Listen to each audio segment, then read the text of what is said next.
16 April Titas একটি নদীর নাম খ্যাত লেখক অদ্বৈত মল্লবর্মণের প্রয়াণ দিবস।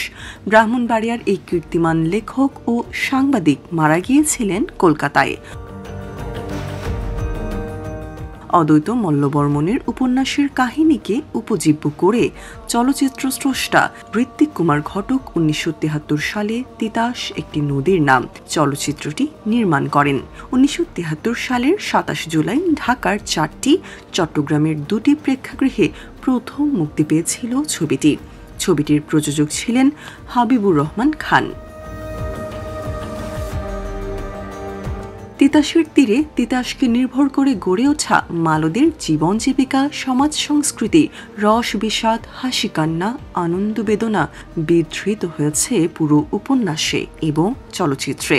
জেলেদের জীবন নিয়ে এত হৃদয়স্পর্শী, অন্তর্ভেদী, সত্যনিষ্ঠ, পরিচ্ছন্ন ছবি তুলে ধরা সম্ভব হয়েছে সম্ভবত লেখক নিজেই সেই সমাজের একজন ছিলেন বলেই।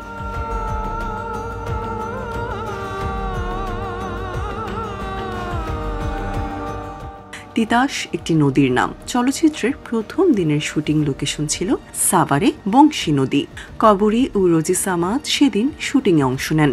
সাভারে একদিন শুটিংয়ের পর পুরো ইউনিট একটি লঞ্চে করে তিতাস নদীতে চলে যান। কর্ণঘাটে সেট বানিয়ে শুটিং করা হয়েছে। ঢাকার এফডিসি, আরিচা ঘাট সহ আরও বিভিন্ন জায়গায় শুটিং হয়েছে। শুটিং শেষ করতে সব মিলিয়ে সময় লেগেছিল 8 থেকে 9 মাস। এতটা সময় লেগেছিল কারণ পরিচালক ঋত্বিক ঘটক সময়টাকে ধরতে চেয়েছিলেন নিখুঁতভাবে।